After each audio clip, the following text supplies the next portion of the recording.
আসসালামু আলাইকুম। আশা করি সকলেই ভালো আছেন। কাস্টম এক্সাইজ ও ভ্যাট কমিশনারের ঢাকা উত্তরে একটি নিয়োগ সার্কুলার প্রকাশ করা হয়েছে, যেটা কিন্তু সরকারি একটি নিয়োগ সার্কুলার এবং এই নিয়োগ সার্কুলারে মোটামুটি বেশ কিছু পদের সংখ্যা রয়েছে, দেখতেই পারতেছেন। আজকের এই ভিডিওর মাধ্যমে আমি আপনাদেরকে কাস্টম এক্সাইজ ও ভ্যাট কমিশনারের ঢাকা উত্তরের এই নিয়োগ সার্কুলার নিয়ে বিস্তারিত আলোচনা করব। দেন আপনার শিক্ষাগত যোগ্যতা অনুযায়ী আপনি কোন পদে আবেদন করবেন, কারা কারা আবেদন করতে পারবে, কোন কোন জেলার প্রার্থী আবেদন করতে পারবেন, এই বিষয়গুলো নিয়ে আমি আপনাদেরকে জানাই দেবো ইনশাআল্লাহ। তো সম্পূর্ণ ভিডিওটা আপনারা না টেনে একদম শেষ পর্যন্ত দেখার জন্য অনুরোধ করা হচ্ছে।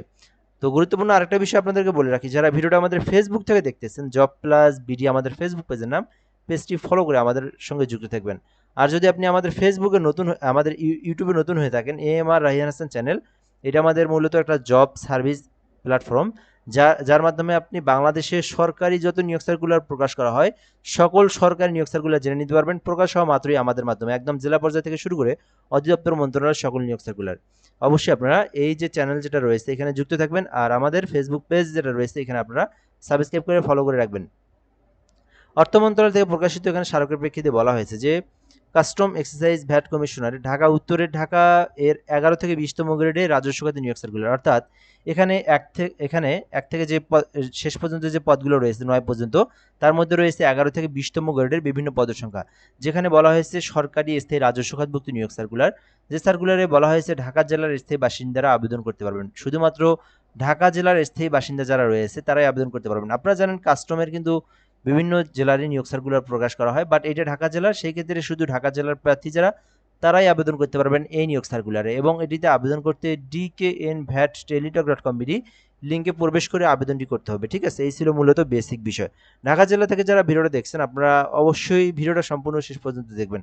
পরিসংখ্যান অনুসন্ধানক রয়েছে, যেখানে একটি পদ রয়েছে, যারা পরিসংখ্যান সাবজেক্ট অথবা অর্থনীতি অথবা গণিত অথবা ব্যবসা শাখার এই সাবজেক্টগুলোর মধ্যে যে কোনো একটা বিষয়ের উপর আপনি যদি মাস্টার্স কমপ্লিট করে থাকেন দ্বিতীয় শ্রেণীর রেজাল্ট নিয়ে, তাহলে আবেদন করতে পারবেন। দ্বিতীয় পদের নাম কম্পিউটার অপারেটর নিয়োগ দেওয়া হবে, যেখানে শিক্ষাগত যোগ্যতার কথা বলা হয়েছে বিজ্ঞান শাখা থেকে যারা অনার্স পাস করেছেন অথবা ডিগ্রি পাস করেছেন, অর্থাৎ সায়েন্সের যে কোনো একটা সাবজেক্ট নিয়ে আপনি যদি অনার্স পাস করেন অথবা আপনি যদি ডিগ্রি পাস করেন, তাহলে আপনি কম্পিউটার অপারেটর পদে আবেদন করতে পারবেন। এছাড়াও রয়েছে লিপিকার কাম কম্পিউটার অপারেটর, যেখানে 13 গ্রেডে নিয়োগ দেওয়া হয়েছে, একটি পদ রয়েছে। শিক্ষাগত যোগ্যতার কথা বলা হয়েছে কোনো স্বীকৃত বিশ্ববিদ্যালয় হতে অনন্য দ্বিতীয় শ্রেণী বা সমমানের সিজিপিএতে স্নাতক অথবা ডিগ্রি, অর্থাৎ যারা শুধুমাত্র অনার্স পাস করেছেন অথবা শুধুমাত্র ডিগ্রি পাস করেছেন, তারা কিন্তু লিপিকার কাম কম্পিউটার অপারেটর পদে আবেদন করতে পারেন। আর এক্ষেত্রে আবেদনের জন্য অবশ্যই আপনাদেরকে লিপিকারের যে টাইপের যে স্পিড যেটা রয়েছে, এটা কিন্তু অবশ্যই আপনার মাধ্যমে এটা কিন্তু আপনার মধ্যে থাকতে হবে, অর্থাৎ টাইপের যে গতি যেটা, এটা কিন্তু পার মিনিটে থাকলে আবেদন করা যাবে। এছাড়া উচ্চমান সহকারী পদ রয়েছে, যেখানে কিন্তু 6টি পদ রয়েছে, যেখানে শুধুমাত্র অনার্স পাস অথবা ডিগ্রি পাসে আবেদন করা যাবে। এছাড়াও দেখবেন কেশিয়ার পদে 2টি পদ রয়েছে, যারা বাণিজ্য শাখা থেকে অনার্স ডিগ্রি করেছেন কেশিয়ারে আবেদন করতে পারবেন। 60 মুদ্রাক্ষরিকে রয়েছে আপনার 3টি পদ, যেখানে বলা হয়েছে শুধুমাত্র আপনারা যারা অনার্স পাস করেছেন অথবা ডিগ্রি পাস করেছেন, অনার্স পাস অথবা ডিগ্রি পাস করে আপনারা 60 মুদ্রাক্ষরী কাম কম্পিউটার 14 গ্রেডের এই পদে আবেদন করতে পারবেন। আর এখানে অবশ্যই কম্পিউটার সম্পর্কে বেসিক দক্ষতা নলেজ অবশ্যই আপনাদেরকে জানা থাকতে হবে। ডাটা এন্ট্রি অপারেটরও আবেদন করতে পারেন, একটি পদ রয়েছে, এক্ষেত্রে শুধুমাত্র এইচএসসি পাশে আবেদন করা যাবে। এবং এখানে রয়েছে ডিসপ্যাচ রাইটার, একটি পদ রয়েছে, যেখানে শুধুমাত্র এইচএসসি পাশে আবেদন করা যাবে। আর ফটোকপি অপারেটর রয়েছে 4টি পদ, যেখানে শুধুমাত্র এইচএসসি পাশে আবেদন করা যাবে। তো এই সার্কুলারে আপনার শিক্ষাগত যোগ্যতা অনুযায়ী আপনি যে পদে চান আবেদন করতে পারবেন, যদি আপনি ঢাকা জেলার স্থায়ী বাসিন্দা হয়ে থাকেন। বয়স থাকতে হবে 18 হতে 32 বছর পর্যন্ত, তাহলে আবেদনটি করার জন্য আপনার আপনার সময়সীমা রয়েছে আর কি, বয়স সময়সীমা রয়েছে। আবেদনটা বর্তমানে চলমান রয়েছে, এই আবেদনটা চলমান থাকবে 28শে জুন পর্যন্ত, ঠিক আছে? যারা আবেদনটি করতে চান এই জুন মাসের 28 তারিখ পর্যন্ত আবেদনটি করতে পারবেন।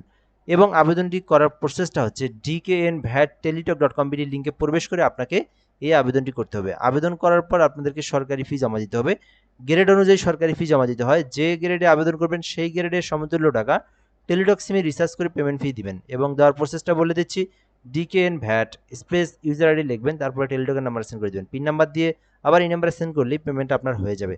চাইলে আবেদনটি করতে পারেন। এটা আপনার নিজের জেলার একটি নিয়োগ সার্কুলার, ঢাকা জেলার একটি আপনার সরকারি স্থায়ী নিয়োগ সার্কুলার। ভিডিওটা এই পর্যন্তই, ধন্যবাদ, ভালো থাকবেন, আসসালামু আলাইকুম।